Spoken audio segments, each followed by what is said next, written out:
regional workshop focused on developing a Commonwealth Credit Transfer Framework and micro-credentials in the digital age concluded in Honiara yesterday, with the aim of assessing national and regional needs for credit transfer and micro-credentialing. Ian Kaukui reports. A regional workshop focused on developing a Commonwealth Credit Transfer Framework, micro-credentials in a digital age concluded yesterday in Honiara. The workshop, hosted by the Commonwealth of Learning in collaboration with Solomon Islands National University SINU, aims to determine the national and regional need credit transfer and micro-credentialing and obtain stakeholders' input to inform the draft Commonwealth Credit Transfer Framework for micro-credentialing.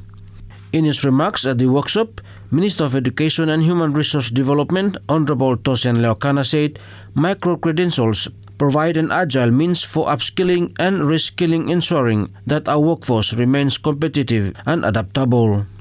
Micro-credentials presents an innovative solution.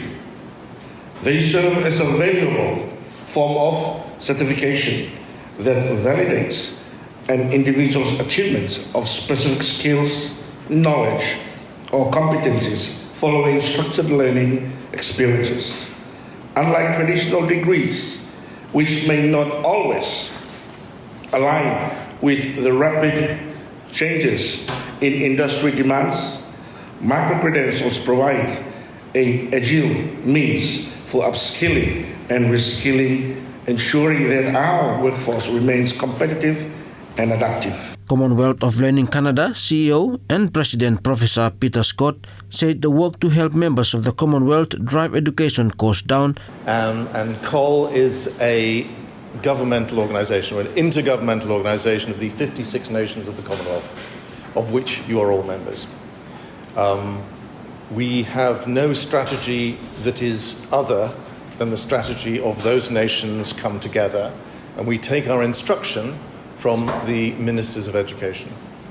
We know that the business of usual education has not and will not be able to solve the problems we currently face and have faced for many years.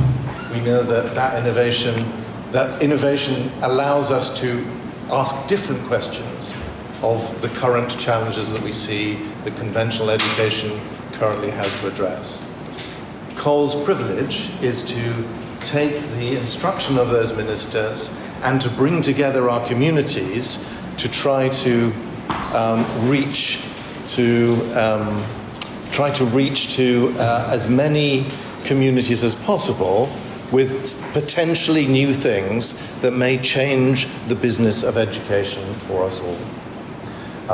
Under the guidance of the ministries, through the ministers and their ministries, down through the institutions, and in harmony with the quality assurance agencies, it's our privilege to look at how we can drive quality of education up, drive the cost of education down, and increase equity and reach of the things that we now do. In an interview with the SIBC News, Senior Vice Chancellor Professor Transform Agorao said the workshop offers micro-credentials a new pathway to reimagine education, making it more flexible, more inclusive and more responsive to the needs of learners at all stages of life. For UMI and how by me benefit Lohemi is that when we look at country UMI and I look at the needs of country UMI, it's a whole lot of at the moment we're dealing with the formal side law education, but these micro qualifications can be designed for both those of you who are already working in the industry, working in the public service, and housewives, youth. We can develop so many small training courses, programs for them, both online. You may like them for taking. One of the purpose of this exercise too is to see how we can help to develop educational opportunities for those who would love to get increasing and enhancing skills, but no current time for come back to school and spend them time because they might be in business, they might be running a small shop, they might be driving a taxi. SIBC News understands similar workshops are being held in the Caribbean, Africa and Asia region. Yan Kaukui, SIBC TV. Now, the standardization of micro-qualifications across the Pacific region was emphasized by Solomon Islands National University Vice-Chancellor, following a regional workshop on the Commonwealth Credit Transfer Framework, stating it will enable Solomon Islanders to have their qualification recognized and work throughout the Pacific. Yan Kaukui with more. Standardizing of micro-qualification to be recognized around the Pacific region is of importance as it allows countries to recognize one's qualification regardless of the country they study in. Solomon Islands National University Vice-Chancellor Professor Transform Agorao said following the regional workshop on developing a Commonwealth Credit Transfer Framework micro-credentials in a digital age. He said this will allow Solomon Islanders to work in countries across the Pacific region.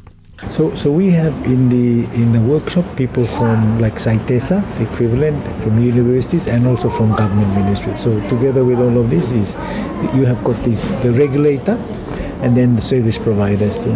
And then also what we don't have is the industry. But industry is something very many. So basically what we're trying to look at is time you're doing program here, of course where you may develop them here, then you go to Australia, New Zealand, what looks like a qualification you take away. So that's what this workshop is going to try and work on.